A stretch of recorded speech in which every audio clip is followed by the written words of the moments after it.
Thank you, and thank you again to everyone who came here tonight. It's an absolute thrill to see so many people here, and I regret putting myself last on the schedule now because these presentations have been amazing. So I'd like big applause for everyone who was also presented so far, because I think you agree that they're very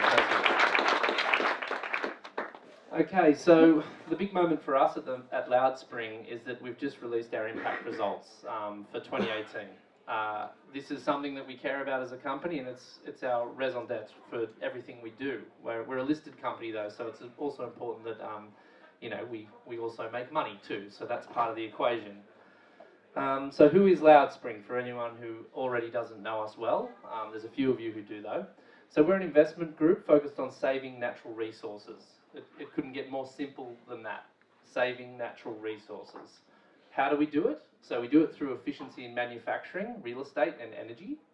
We do it through improving well-being, through smarter buildings, saving water, preventing microplastics, which is another problem that kind of hasn't even really popped up tonight, but it's a pretty significant one. Helping the global economy transition to one that's circular, and also eliminating food waste, which Sauli Bohm has already done a fantastic job of talking about tonight. All of these companies are active in markets.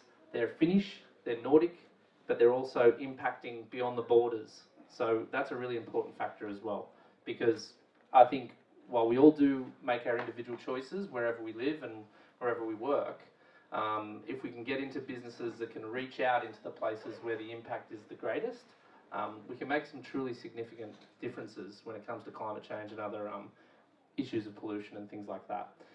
There are actually people from these companies scattered throughout the building tonight, so I'll try and point you out to any of them if you want to learn more about them, but I'll touch on them as I go through their impacts. So our report, this is our third year that we've done an impact report, and it's really hard work. It's not an easy task, and I think any of the startups who have presented the work they're doing about trying to actually analyse supply chains, understand relationships between producers and middlemen, and they are all men, right? They're all middlemen, right? Yeah, cool. So it's a really complex task, and it's one that requires lots of really smart people to put a lot of time into it and be quite fastidious with their analytic brains and really dive deep. I've got to give a huge thank you before I present the results to the people who did a lot of the legwork, and one of those people is named David Helsing, who is a consultant from Sweden who diligently collected data from all of the companies involved in this impact report, and companies are busy doing work and selling their products, so he had a tough time getting their attention at times, but a huge thank you to him for all of his hard work. And he's also someone who he's a person worth knowing if you want to start measuring impact yourself. And also a big shout out to a chap in the US called Matt Delahousse from an organisation called Global Green, which is part of the Green Cross Network, for also facilitating a lot of the work that was put into this impact report. We made improvements on our third year.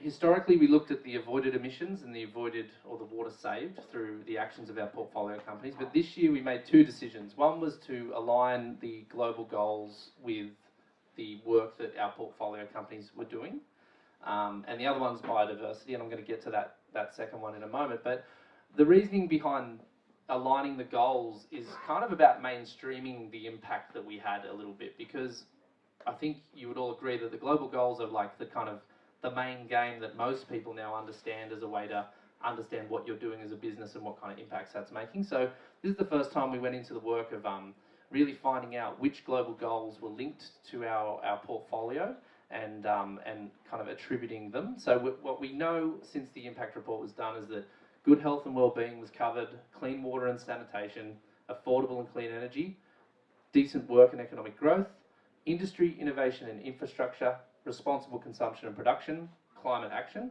and life below water. We're quite proud of that, and we're really happy that we can now kind of get on the same page to an extent with other organisations when it comes to talking about impact. Biodiversity. This is a pretty weird one, and it's one of the most complex things I think we can all try and consider. But a very wise man recently told me that a great analogy of this is to think about any other complex machine. you can take a screw out of an aeroplane that's flying, and maybe it'll keep flying. And you can take another one off, and you can take another piece away here. But eventually there'll be one thing you take out that'll make the whole thing collapse and fall out of the sky. And that's kind of what biodiversity is like. We really don't know what's going to happen if a certain species becomes extinct and what the knock-on effects of that are. So it's a very complex task, but we wanted to add this into our report this year so that we could acknowledge that it's something that we should all be thinking about. It's quite easy to narrow things down into CO2 related kind of measurements and also water, because they're things that we're getting more and more used to talking about. So we added biodiversity in for this reason. What we do know from our investigation was that, you know, there's minimal negative impacts at present, and this has a little bit to do with the fact that many of our companies that actually make stuff and sell them aren't, you know, they're in a growth trajectory. So as they do get bigger, these impacts will increase. We know that.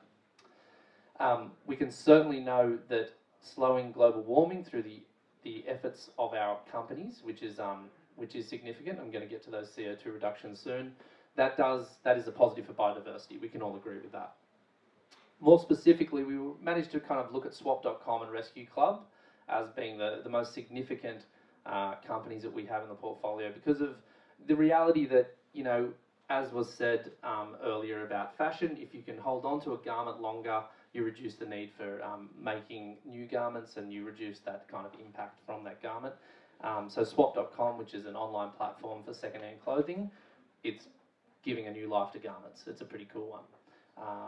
And also Rescue Club, quite self-explanatory.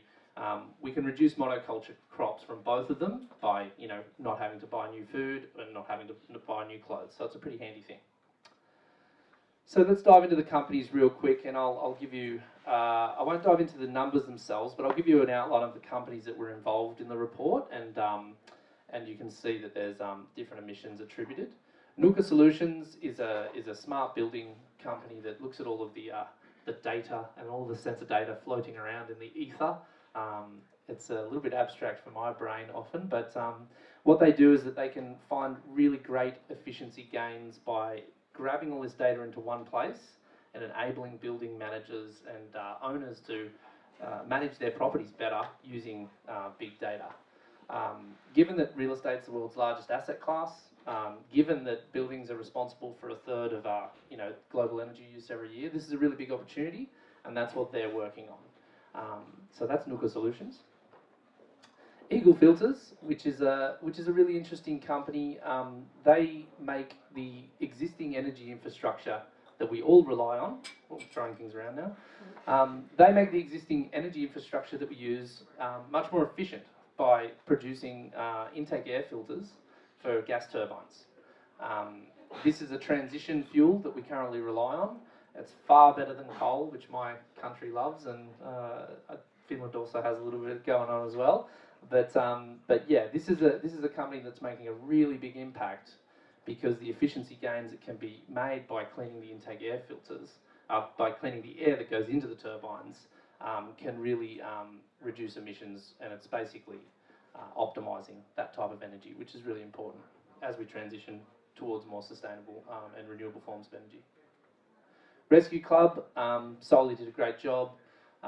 What we do know is that a third of all food produced every year disappears as food waste. What we do know is that there are significant CO2 emissions from agriculture, and we do know that there's significant water use as a result of growing all the food that we eat. So when we throw it away, we're making a terrible impact. So we do know that those impacts are great, and what we can see here, if anyone rescues growth lately, and some of that was shared in Solly's presentation, has been quite significant, and we can see that their impact in CO2 is essentially close enough to doubled in a year, and their impact, according to water, has also increased. Enterprise.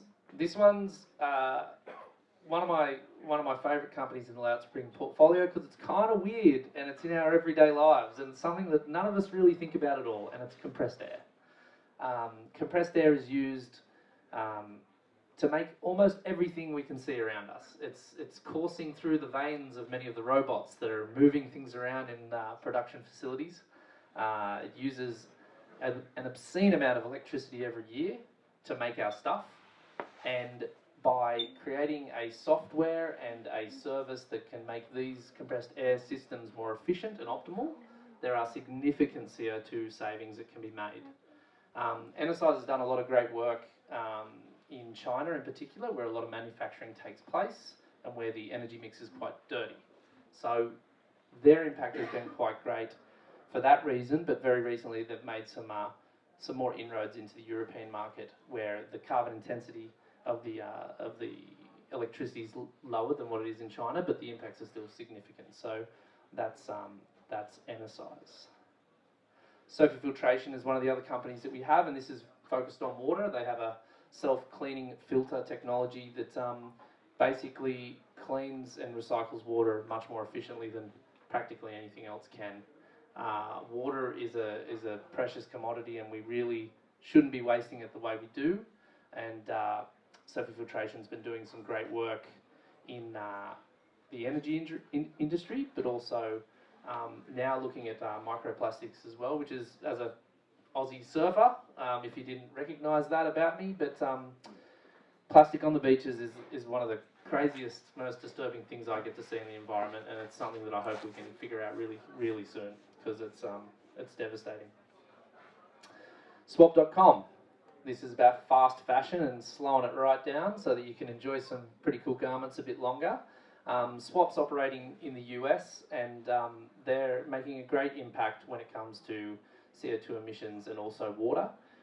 As we've already heard, there's a tremendous amount of water used in growing fibre crops that are then turned into jeans and whatnot. So if you can basically, the number goes, at least from the report, is that for every 5 items you buy at swap.com, you buy 4 fewer new items, which is certainly a way to really lower your impact on an individual level if you're going to be shopping. And also, let's face it, my parents are way cooler than me anyway. So if I can get some of their secondhand clothing online, I'm going to look cooler as a result of doing something better for the environment.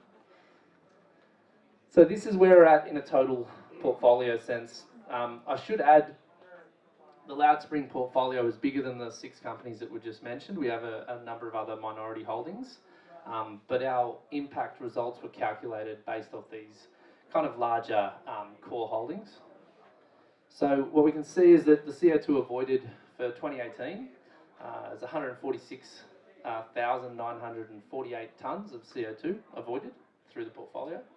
And the water savings are quite significant as well. So just over 15.7 million metres cubed of water that was saved as a result of the Loudspring portfolio last year.